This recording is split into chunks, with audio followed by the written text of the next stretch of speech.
할렐루야. 하나님은 살아계십니다. 어제나 오늘나 영원토록 동일하십니다. 하나님 크신 은혜와 사랑이 언제나 여러분과 함께 하시기를 주님의 이름으로 축복합니다. 오늘 주신 말씀을 중심으로 그리스도인의 삶의 원칙이라는 제목으로 함께 말씀을 나누고자 합니다. 세상에는 여러 단체가 있고 조직이 있습니다. 그리고 그 조직들은 자기 나름대로의 그런 행동 강령들이 있습니다. 그래서 그 조직원들이 어떻게 행동하는가에 따라서 보면 우리가 그 조직이 어떤 조직인지 파악할 수 있습니다. 범죄 조직은 또 범죄적 나름대로 자기들의 그런 기율이 있고요. 또 정보 조직이나 또 경찰 조직은 그 나름대로 또 행동 수칙들이 다 있는 것이죠. 종교도 마찬가지입니다. 기독교는 기독교 나름대로의 그런 행동, 그런 독특한 행동들이 있고, 불교인들은 불교인 나름대로의 그런 행동의 그런 강령들이 있습니다. 이슬람교는 이슬람의 그런 특징들이 다 있는 것입니다. 우리는 그 사람들이 겉으로 나타내는 행동들을 통해서 그 사람들이 어떠한 사람들인가 하는 것을 파악할 수가 있는 것입니다. 만약 외계인이 존재한다면 그들이 금성이나 화성에서 이 지구에 와서 우리 기독교를 찾아와서 기독교는 무한 공동체인가 그것을 알고 싶다면 그들이 우리에게 와서 우리의 무엇을 보고 그것을 파악할 수 있겠습니까? 그것은 바로 우리의 행동이죠. 우리가 하는 행위들을 보면서 우리가 어떤 공동체인지를 파악하게 될 것입니다. 그렇다면 우리 기독교 공동체는 어떤 삶의 태도를 가져야 할까요? 오늘 말씀은 우리 기독교인들이 어떤 삶의 자세를 가져야 하는지 기독교인의 삶의 원칙에 대해서 말씀해 주고 있습니다. 그러면 오늘 말씀은 우리 그리스도인들이 어떻게 해야 한다고 말씀하고 있는지 본문 속으로 들어가 보도록 하겠습니다. 오늘 말씀 근적이라는 접속사로 시작합니다. 이 말은 앞에 제시한 말의 결론에 해당하는 그런 말이죠. 그러면 앞에 있는 본문들을 보면 어떤 말씀이 있는가 보겠습니다. 22절에 보면 이렇게 말하죠. 너희는 유혹의 욕심을 따라 썩어져가는 구습을 따르는 옛사람을 벗어버리고 오직 너희의 심령이 새롭게 되어 하나님을 따라 의와 진리의 거룩함으로 지으심을 받은 새 사람을 입으라 그렇게 말씀합니다.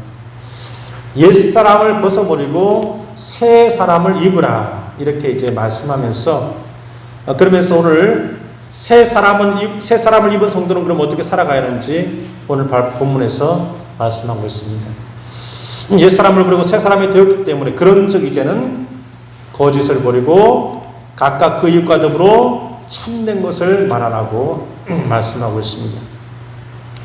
사단의 유혹을 따라서 썩어자는 구습을 따른 옛사람을 벗어버리고 오직 성령의 역사하심으로 그 심령이 새롭게 되어서 하나님을 따라 의와 진리의 거룩함으로 지으심 받은 새 사람을 입은 사람은 바로 예수 그리스도의 몸된 교회의 지체가 되었기 때문에 이제는 거짓을 버리고 참된 것을 말하는 삶이 되어야 한다 그렇게 말하고 있습니다.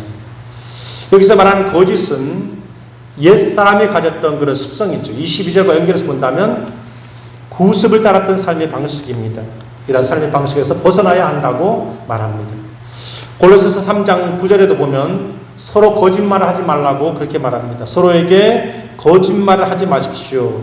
이제는 과거의 잘못된 삶에서 진정으로 벗어나야 할 때입니다. 라고 그렇게 말씀하고 있습니다.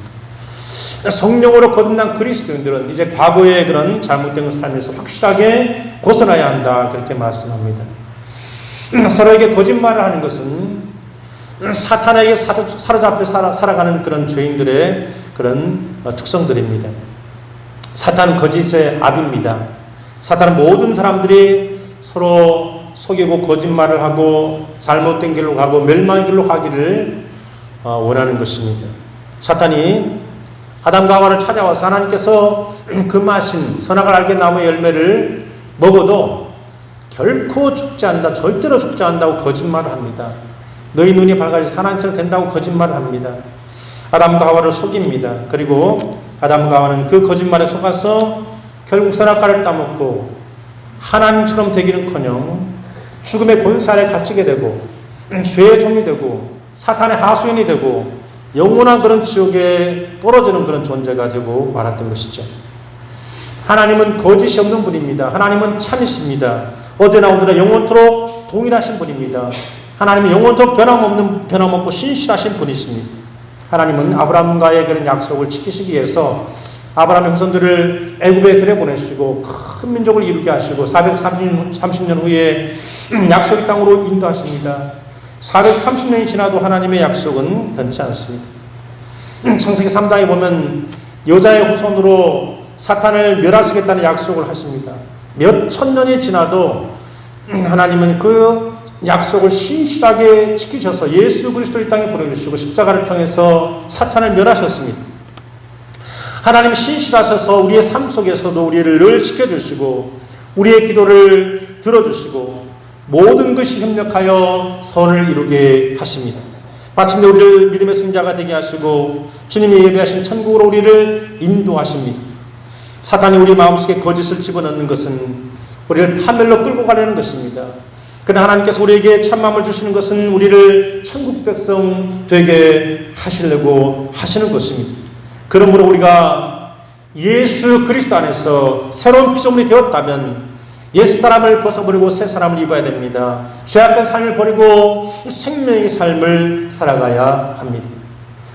그리고 그 다음으로는 공동체 안에서 분을 내어도 죄를 짓지 말고 해가 지나도록 분을 품지 말라고 말씀합니다. 그 이유는 바로 사탄에게 틈을 주지 않게 하기 위한 것이죠. 분이라는 단어는 헬라어 을기조라는 단어로 쓰였는데 화나게 하다, 노엽게 하다라는 그런 뜻입니다. 분은 어떤 일에 자극을 받아가지고 몹시 흥분하여서 감정이 격양된 상태를 말합니다. 공동체 내에서 쉽게 흥분하고 격양된 감정으로 죄를 짓지 말 것을 권면하고 있습니다. 바울은 야고보서 1장 18절에서 이렇게 성경은 야고보서 1장 18절에서 이렇게 권면합니다. 사랑하는 형제 여러분, 다른 사람의 말은 빨리 듣고 자신의 말은 천천히 하십시오. 쉽게 화를 내지 말기 바랍니다. 그렇게 말씀하고 있습니다.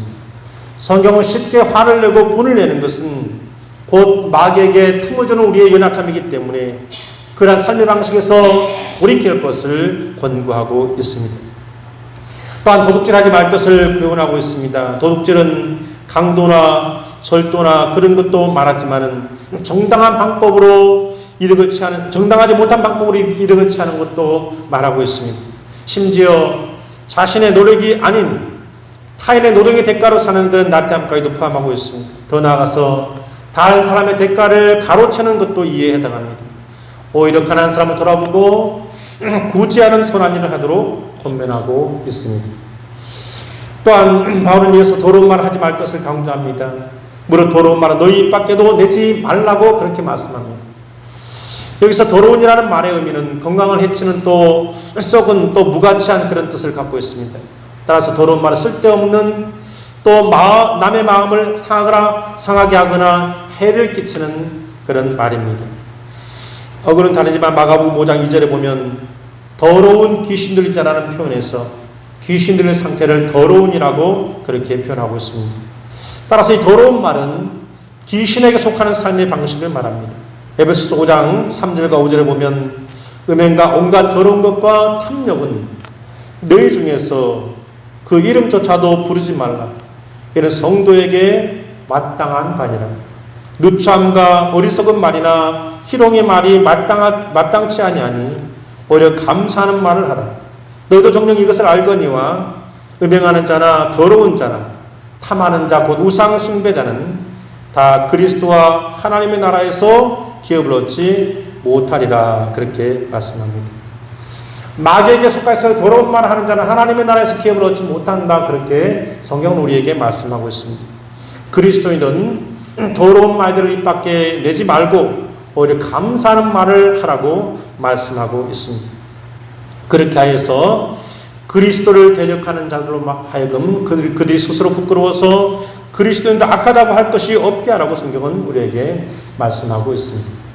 그리고 또한 새 생명을 얻은 성도는 하나님을 본받는 자가 되고 서로 친절하게 대하고 불쌍히 여기고 주님이 우리를 용서하신 같이 우리도 서로 용서하는 삶을 살아라고 그렇게 말씀합니다. 우리가 본받아야 할 분은 하나님이십니다. 하나님을 우리가 본받아야 됩니다. 우리가 본받아야 할 대상은 이 세상의 사람이 아니라 저 하늘에 계신 하나님이십니다. 우리는 하나님을 본받아서 서로 친절하게 하고 서로 불쌍히 여기고 주님이 우리를 용서해 주신 것처럼 용서하는 삶을 살아야 합니다. 이러한 삶을 살아갈 때 우리는 하나님을 기쁘시게 하고 하나님께 영광 돌리는 삶을 살아갈 수가 있습니다. 오늘 본문을 기록하고 있는 목적은 새 사람을 입은 성도는 하나 되는 공동체를 이루어갈 사명이 있다는 것을 깨닫게 해주시기 위한 것입니다. 교회 공동체는 그리스도를 머리로 하고 성도는 그리스도의 각 지체입니다. 그래서 서로 연합하고 아름다운 성령의 열매를 맺기 위해서 협력하는 유기적인 관계입니다. 그 하나됨을 이루어가기 위해서 바울은 분을 내지 말고 도둑질하지 말고 거짓말하지 말고 성령을 근심하게 하는 삶을 살지 말라고 권고하고 있습니다. 이러한 성숙한 삶을 살기 위해서는 무엇보다도 우리가 존재해야 할 것이 있습니다. 그것은 과거 우리가 예수님을 인격적으로 영접하기 이전에는 우리의 삶은 영적으로 죽은 상태였고 공중 권세 잡은 자의 지배 속에 살았고 세상 풍조를 따라 살았던 삶이었습니다. 우리는 죄의 본성을 따라 지배를 받는 삶이었습니다. 이런 사실에 대해서 로마서 8장 8절부터 10절에 보면 이렇게 말합니다. 죄의 본성의 지배를 받는 사람은 하나님을 기쁘시게 할 수 없습니다. 그러나 하나님의 영이 여러분 안에 계신다면 여러분 죄의 본성의 지배를 받지 않고 성령의 지배를 받게 됩니다. 누구든지 그리스도의 영이 없으면 그리스도의 영이 없는 사람은 그리스도에게 속한 사람이 아닙니다라고 말합니다. 우리 모두가 다 예수님을 믿기 이전에는 죄의 본성에 따라 사는 사람이었습니다. 진리를 말하지 못하고 진리 밖에 속한 가치와 문화를 추구하는 삶이었습니다.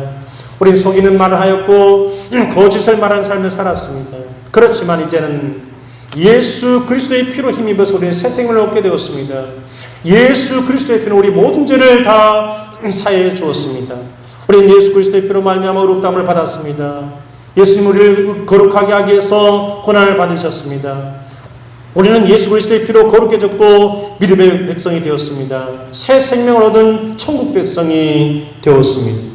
그러므로 우리는 그에 합당한 그런 삶을 살아가야 합니다. 로마서 8장 10절에서 그리스도께서 여러분 안에 계신다면 여러분의 몸은 죄 때문에 죽은 존재이지만 여러분의 영은 의 때문에 살아있습니다 라고 말씀합니다. 예수 그리스도가 우리 안에 계시면 우리의 영이 살아납니다. 하나님의 말씀을 먹으면 우리의 영이 살아납니다. 성도는 분명히 말씀으로 새 생명을 얻은 사람입니다. 생명을 수여받은 사람입니다. 그러기에 생명 있는 삶의 방식을 취해야 합니다. 그리스도 안에서 행해야 됩니다. 예수님의 말씀대로 행해야 됩니다. 머리 대신 예수님의 말씀대로 살아가는 지체가 되어야 합니다. 그래서 하나 되게 하신 성령의 역사하심을 따라서 하나 되는 교회 공동체를 이루어가야 합니다. 그러기 위해서 교회 안에서 모든 악독과 노함과 분냄과 떠드는 것과 비방하는 것과 모든 악의를 버려야 됩니다. 그리고 서로 친절하게 하고 서로 불쌍히 여기고 서로 용서하며 살아야 합니다. 마귀에게 틈을 주지 말고 성령을 근심하게 하지 말고 하나님을 기쁘시게 하는 삶을 살아야 합니다. 오늘 말씀을 통해서 우리가 발견하게 되는 신학적인 메시지는 공동생활의 규칙입니다. 예수 그리스도의 피로 말미암아 하나님의 형상으로 회복된 성도가 공동체 안에서 실천해야 할 그런 생활 규칙에 대해서 숙지하는 것은 매우 중요합니다. 기독교 윤리의 출발은 사람의 약속이나 사회적인 약속에 근거한 것이 아니라 하나님의 말씀에 근거하고 있습니다. 더 엄밀하게 말한다면 하나님의 형상으로부터 시작됩니다. 하나님께서 인간을 창조하셨을 때 하나님의 형상을 따라 창조한 그 원형에서 우리가 찾아야 됩니다. 여기서 중요한 개념은 하나님께서 하나님의 형상을 따라 지은 인간은 참 인간이었다는 것입니다. 죄로 인해서 깨어있지 않은 그런 참 인간이었습니다. 중요한 것은 성자 예수님이 이 창조사에게 동참하셨고 참 인간 되신 예수님은 인간 창조의 원형이라는 것입니다. 그래서 예수를 믿는다는 것은 곧 창조의 원행에 따라서 그 원행이 회복되는 것을 의미합니다. 다시 말해서 창조의 원행을 회복하는 것입니다. 하나님의 형상으로 창조된 그 원행을 회복하는 것입니다. 하나님께서 하나님의 형상을 따라서 창조하신 우리 안에 있는 하나님의 성품을 회복하는 것입니다. 마귀에게 속아서 죄를 지음으로 우리 속에 들어온 그 죄의 본성을 벗어버리고 하나님의 성품을 회복하는 것입니다. 쉽게 말해서 마귀의 유혹을 따라서 거짓말하고 서로 속이고 미워하고 분내고 원수 맺는 것을 벗어버리고 하나님의 성품을 따라서 서로 친절하게 하고 불쌍히 여기고 용서하며 사는 것입니다. 하나님께서 사탄에게 욥에게서 흠을 찾아보도록 허락했지만 찾을 수 없었습니다. 욥은 아주 심한 그런 역경과 그런 고난 속에서도 결코 하나님을 부인하거나 원망하거나 저주하지 않았습니다. 욥은 자신을 공격하는 친구들과 논쟁을 하면서 자기의 육체적인 고통보다 더 고통스러운 정신적인 고통을 당했지만 끝까지 하나님에 대한 믿음을 버리지 않았습니다. 그리고 마침내 하나님을 만나고 자신의 무지를 회개하면서 내가 죽게 대하여 귀로 듣기만 하였사오나 이제는 눈으로 주를 배움나이다라고 그렇게 고백합니다. 우리가 하나님을 눈으로 본다는 것은 하나님에 대한 단순한 지식에서 벗어나서 하나님을 더 깊이 경험하게 된다는 것입니다. 하나님을 나의 삶 속에서 직접적으로 체험하고 하나님과의 관계가 나의 삶의 경험 속에서 깊이 체험적인 실적인 관계가 되었다는 것입니다. 하나님이 단순히 성경 속에 기록된 지식적으로 아는 하나님이 아니라 내 삶에 깊이 들어와서 나의 삶을 인도하고 나의 모든 고난 속에서도 나를 지켜주시고 나를 생명의 길로 인도해 주시는 하나님이라는 것을 체험하게 되었다는 것입니다. 하나님을 나의 삶 속에서 체험하고 하나님을 온전하게 경험하고 이제는 하나님을 떠나서는 살 수 없고 오직 하나님을 마음속에 모시고 내 생명을 바쳐서라도 하나님을 섬기고 하나님을 사랑하는 그런 관계로 갈 때 우리는 우리 안에 비로소 하나님의 형상을 회복하게 되는 것입니다. 하나님의 형상으로 회복된 사람은 하나님의 말씀에 순종하고 하나님의 말씀을 따라서 살아갑니다. 그래서 죄와 사망의 길에서 돌이켜서 생명의 길로 달려가게 됩니다. 사람을 죽이는 것이 아니라 사람을 살리는 삶을 살아갑니다. 아람 군대의 군대 장관이었던 나아만이 이스라엘을 침략해서 어린 소녀 하나를 데려와서 자기 집에 노예로 삼았습니다. 그런데 이 어린 여종은 비록 노예로 잡혀왔지만은 자기에게 주어진 현실 속에서 사람을 살리는 삶을 살아갑니다. 자신이 노예로 잡혀온 이 나만 장군이 자기를 노예로 잡아온 이 나만 장군이 한센병에 걸려서 고통을 당할 때에 이스라엘의 선지 앞에 섰으면 그 병이 나을 수 있을 건데 라고 말하면서 그 나만의 병을 낫게 하는 계기를 제공합니다. 자신을 노예로 잡아온 사람이 얼마나 원망스럽겠습니까? 그러나 이 어린 종은 원망하지 않고 오히려 나만을 긍휼히 여기고 나만의 한센병을 낫게 하는 그 생명의 길을 따랐습니다. 남을 원망하거나 탓하지 않고 오히려 환경을 용납하고 수용하고 긍휼히 여기는 마음으로 하나님의 구속사역을 이루어가는 도구로 쓰임받는 그런 아름다운 여정이 되었던 것입니다. 오늘 말씀처럼 옛사람을 버리고 새 사람으로 살아간 사람은 누가 있을까요? 성경은 우리에게 사도 바울의 이야기를 들려주고 있습니다. 사도 바울은 원래 유대교의 열성적인 그런 신봉자였습니다. 그리고 초대교회를 핍박하던 자였습니다. 그러나 그가 다마스커스로 가는 길에서 예수 그리스도를 만나서 그의 삶은 완전히 변화되었습니다. 그는 그 이후로 예수 그리스도의 충실한 사도가 되어서 복음을 전파하는 삶을 살았습니다. 사도행전 9장에 보면 그의 회심을 이렇게 기록합니다. 사울이 길을 가다가 다마스코스에 가까이 이르렀을 때에 호련히 하늘로부터 빛이 그를 둘러 비추는지라 말씀합니다. 사도 바울은 이렇게 회심한 이후에 하나님의 교회를 핍박하던 박해자의 핍박자의 폭행자였지만은 그는 예수 그리스도를 만난 이후에 하나님의 교회를 핍박하던 모든 사탄의 앞잡이를 노릇하던 옛사람을 벗어버리고 성령으로 거듭난 새 사람이 되었습니다. 오직 예수 그리스도의 복음을 위해서 자신의 모든 것을 드립니다.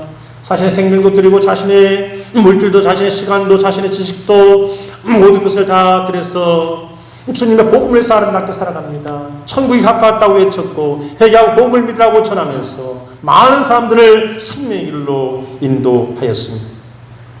사랑하는 성도 여러분, 우리는 분명 예수 그리스도를 통해서 새 생명을 얻은 사람들입니다. 예수 그리스도 안에서 새로운 가치를 추구하는 사람들입니다. 예수 그리스도의 피로 언약의 백성, 구원의 백성이 되었습니다. 그런데 우리는 새로운 삶의 방식을 취해야 됩니다. 과거 예수 믿기 전에 우리가 추구했던 썩어져가는 구습의 방식을 취해서는 안 됩니다. 욕심을 따라서 살아가는 그런 삶의 방식을 취해서는 안 됩니다. 이제는 새로운 삶의 방식을 택하고 그렇게 살아가는 사람이 되어야 됩니다. 그래서 오늘 말씀 우리에게 권면합니다. 거짓을 말하지 말고 이웃과 더불어 진리를 말하라고 말합니다. 분남으로 죄를 짓지 말라고 말합니다. 마귀에게 틈을 주지 말라고 말합니다. 더러운 말을 통해서 사람을 죽이는 일에 동참하지 말고 친절함과 긍휼함과 사랑의 말로 서로 독이 되는 삶이 되라고 말합니다. 그리스도를 본받는 자가 되라고 말씀하고 있습니다. 사랑하는 성도 여러분, 우리 교회 공동체의 핵심적인 가치는 복음의 정체성을 확립하는 것입니다. 믿음의 성장을 위해서 자기 자신의 노력을 게으르지 않는 것입니다. 서로 친절하고 긍휼히 용서하고 포용하고 서로 존중하는 자세를 갖는 것입니다. 세상 모든 사람들에게 우리의 착한 행실을 통하여서 우리 안에 그리스도가 계신다는 것을 보여줘야 합니다. 우리 착한 행실을 통하여서 하나님께 영광을 돌리는 아름다운 교회 공동체가 될 수 있기를 주님의 이름으로 축복합니다.